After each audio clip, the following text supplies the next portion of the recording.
Yes friends, welcome again. तो हम बात कर रहे थे कुछ प्लांट के फाइबर्स के बारे में। तो आइए जल्दी से कॉटन के बारे में बात करते हैं, ठीक है। हमें कॉटन कहाँ से मिलता है? कभी हमने कॉटन को गौर से देखा है? हाँ, आप उसको अगर गौर से देखेंगे तो आपको उसके अंदर छोटे छोटे से थिन स्ट्रैंड्स दिखेंगे, जो कि कॉटन फाइबर्स जिसको हम बोलते हैं, और वो उसी का बना हुआ होता है। लेकिन ये कहाँ से आता है? ये मैंने तो आपको बता दिया था कि ये कॉटन प्लांट से ही आता है। लेकिन इसको कहाँ पे ग्रो किया जाता है? Yes, it is grown in the fields. So cotton plants are usually grown at places having black soil. तो कॉटन को वहीं पे उगाया जाता है जहाँ पे थोड़ी सी ब्लैक सॉइल होती है और वार्म क्लाइमेट होती है। तो इस तरीके से जैसा आप पिक्चर में देख रहे हैं यहाँ पे, तो ऐसा होता है कॉटन का plant. The fruits of the cotton plant, जिसको हम कॉटन बॉल्स भी कहते हैं, they are about the size of a lemon. जितना बड़ा लेमन होता है उतने ही साइज़ का ये कॉटन बॉल होता है। और मैच्योर हो जाने के बाद ये बॉल्स जो होते हैं ये बर्स्ट हो जाते हैं, यानी कि ये फट से जाते हैं। और इसके बाद जो सीड्स होते हैं covered with cotton fibres can be seen. तो आपको ऐसे सीड्स दिखाई देंगे जो कॉटन फाइबर से कवर हुए हुए होंगे। Isn't it interesting phenomenon? क्या आपको थोड़ा सा ये इंटरेस्टिंग नहीं लगा? कितने प्यारे से लग रहे हैं ये, देखिए कॉटन के प्लांट्स। और इसी तरीके से इस कॉटन को यहाँ से फिर निकाल लिया जाता है। अगर आप ये कॉटन के फील्ड्स देखेंगे तो आपको ये ऐसा लगेगा कि ये एक फील्ड है and this is covered with snow. It's really beautiful. So from these balls cotton is usually picked by hand. तो इसको किसी मशीन से अलग करने की ज़रूरत नहीं होती है, ये मैनुअली भी आप हाथ से पिक कर सकते हैं। And fibres are then separated from the seeds by combing. तो फाइबर्स को कैसे सेपरेट किया जाता है सीड से? कॉम्बिंग के थ्रू। इस प्रोसेस को बोलते हैं ginning of cotton. These days machines are also used for ginning. तो ये गिनिंग ऑफ कॉटन आपको पिक्चर में दिख रहा होगा, एक कॉम्ब टाइप है, इसको सीड से अलग कर रहे हैं और यही चीज़ मशीन्स भी कर सकती हैं। So this is called ginning of cotton. Next हमारा जो प्लांट है वो है jute. So jute fibre is obtain from the stem of the jute plant. Jute हमें कहाँ से मिलता है? जूट प्लांट की जो स्टेम होती है उसमें से। It is cultivated during the rainy season. और इंडिया में जूट को जो है वेस्ट बंगाल में, बिहार में एंड असम में ग्रो किया जाता है। Jute plant is normally harvested when it is at flowering stage. जब वो फ्लावरिंग स्टेज पे आता है तब उसको हार्वेस्ट कर लिया जाता है। The stems of the harvested plants are immersed in water for a few days. तो इसकी जो स्टेम होती है, जिस प्लांट को हम हार्वेस्ट कर चुके होते हैं फाइबर को, उसकी स्टेम को हम कुछ दिन जो है वाटर के अंदर भिगो के रखते हैं। The stems rot and fibres are separated by hand. और उसके बाद उसकी जो स्टेम्स होती हैं, स्टेम्स के अंदर से जो उसकी रॉट निकलती हैं और जो फाइबर्स निकलते हैं, उनको हाथ से सेपरेट किया जाता है। So to make fabrics, all these fibers are first converted into yarns. तो ये फैब्रिक बनाने के लिए हमें सबसे पहले फाइबर्स को कन्वर्ट करना पड़ता है yarns के अंदर। Now spinning cotton yarn. You can try making cotton yarn yourself. तो आपको ये एक्टिविटी दी हुई है, ये आप देख सकते हैं। तो ये कॉटन yarn कैसे बनाना है, तो ये प्रोसेस आप थोड़ा सा एक बार पढ़ लेना। यहाँ से हम पढ़ते हैं, the process of making yarn from fibres is called spinning. ठीक है, तो स्पिनिंग क्या होता है? The process of making yarn from fibres is called spinning. इस प्रोसेस में क्या होता है? Fibres from a mass of cotton wool are drawn out and twisted. ठीक है, तो इस प्रोसेस में फाइबर्स को निकाला जाता है कॉटन वूल के अंदर से और फिर उसको ड्रॉन आउट एंड ट्विस्ट किया जाता है। This brings the fibres together to form a yarn. और इस तरीके से यार्न बन के तैयार हो जाता है। A simple device used for spinning is a hand spindle, also called टकली। तो आप फिगर 3.10 में देख सकते हैं इस तरीके से इस फिगर को। तो ये एक सिंपल डिवाइस है जिससे आप स्पिन कर सकते हो। Another hand operated device used for spinning is चरखा, जिसको हम चरखा भी बोलते हैं। 3.11 में आप देख सकते हैं। And it was as everyone knows that it was popularised by Mahatma Gandhi as part of the independence movement and he encouraged people to wear clothes made of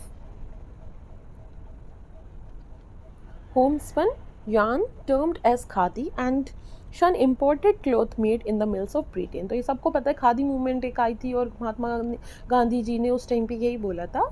He forced everyone and he inspired every Indian to wear the clothes made of khadi. तो तब से खादी बहुत ज़्यादा popularise हो गया था. So to promote khadi and popularize, the government of India constituted a body called Khadi and Village Industries Commission in 1956. Spinning of yarn on a large scale is done with the help of spinning machines. After spinning, yarns are used for making fabrics. अब yarn से हमें fabric कैसे बनाना है? So there are many ways by which fabrics are made from yarns. The two main processes are weaving and knitting. ठीक है, तो ये दो प्रोसेस हैं जिससे हम yarn से फैब्रिक में कन्वर्ट कर सकते हैं. In activity 2 you might have noticed that a fabric is made up of two sets of yarns arranged together. The process of arranging two sets of yarns together to make a fabric is called weaving. तो weaving क्या होता है कि process होता है जिसमें arrange करते हैं टू सेट ऑफ yarns के दो सेट लेते हैं, उनको अरेंज करते हैं, एक साथ मिलाते हैं और उसको एक फैब्रिक में कन्वर्ट कर देते हैं, उसी को बोलते हैं वीविंग. इसमें एक एक्टिविटी भी आपको दे रखी है, वो आप देख सकते हो एक बार. तो ये एक्टिविटी पढ़ने के बाद आप देख सकते हैं कि किस तरीके से यहाँ पे वीविंग हो रही है हैंडलूम के through. So two sets of yarn are woven to make a fabric. इस तरीके से टू सेट्स रखते हैं और फिर उसको वीव किया जाता है ताकि वो फैब्रिक में कन्वर्ट हो जाए. The yarns are much thinner than our paper strips. हमारी पेपर स्ट्रिप से भी कम थिन होते हैं वो. And weaving of fabric is done on looms. तो ये जैसा लूम आपको दिखाई दे रहा है, इसके ऊपर इस तरीके से वीविंग होती है. So the looms are either hand operated और पावर ऑपरेटेड. तो इनको हैंड से भी ऑपरेट किया जा सकता है और इलेक्ट्रिसिटी के थ्रू भी ऑपरेट किया जा सकता है. नेक्स्ट प्रोसेस है निटिंग. निटिंग क्या होता है, ये आपने देखा होगा कि कई बार हमारे घर में दादियाँ होती हैं, नानियाँ होती हैं, वो लोग जो ज़्यादातर थोड़े एल्डर्स होते हैं वो इसको निटिंग को यूज़ किया करते हैं और उसकी मदद से स्वेटर्स बुना करते हैं. तो ये चीज़ उसी को बोलते हैं निटिंग. तो आपने ये निटिंग का भी प्रोसेस देखा होगा कि कई बार अगर आपका कोई स्वेटर या उसके अंदर से कोई थ्रेड या यार्न निकल रहा होता है, आप उसको खींचते हो तो क्या होता है, वो कंटिन्यूसली खींचता ही रहता है और पूरा फैब्रिक जो है खुल जाता है. तो socks and many other clothing items are made of knitted fabrics and it is done by hand. और इसको भी हम हाथ की मदद से भी कर सकते हैं या फिर मशीन्स की मदद से भी कर सकते हैं.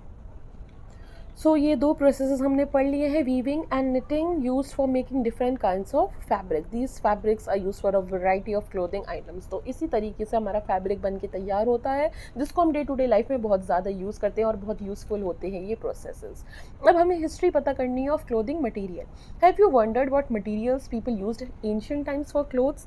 जी हाँ, क्लोथ्स एंशिएंट टाइम्स में कैसे बना करते थे? It appears that in those times people use the bark and big leaves of trees or animal skins and furs to cover themselves. Like in the case of early man, आपने देखा होगा कि वो लोग कैसे with the help of branches, trees, leaves, they used to cover their bodies. तो in the same way यही चीज़ यहाँ पे बताई गई है.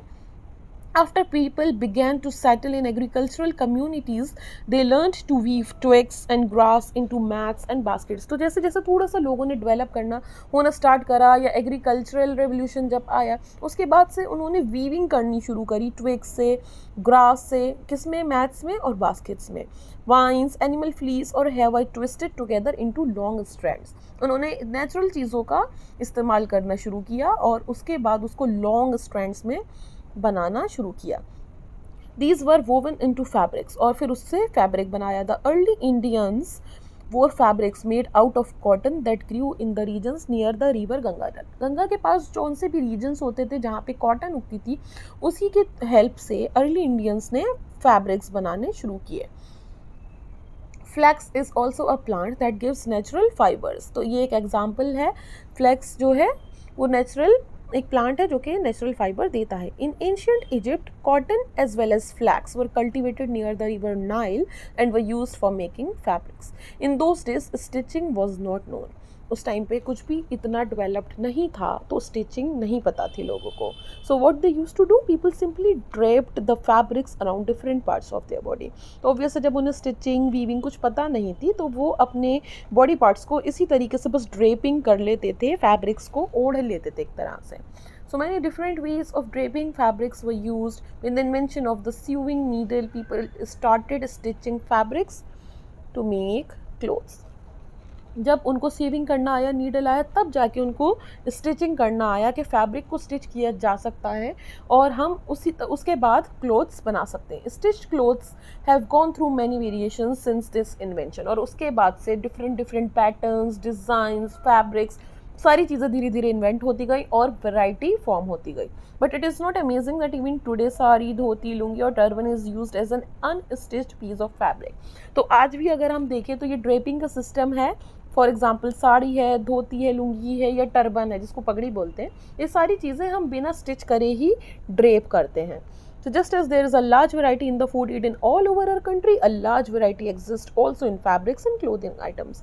तो जैसे different parts of the country में अलग अलग तरह के खाने खाए जाते हैं, इसी तरीके से अलग अलग जगहों पे अलग अलग फैब्रिक्स पहने जाते हैं, ओढ़े जाते हैं, स्टिच किए जाते हैं। इनके पैटर्न्स अलग होते हैं, ये फैब्रिक्स अलग होते हैं, इनकी सोर्सेस अलग होती हैं और इसी तरीके से ये सारी वेरिएशन होती है। So this is how the chapter ends.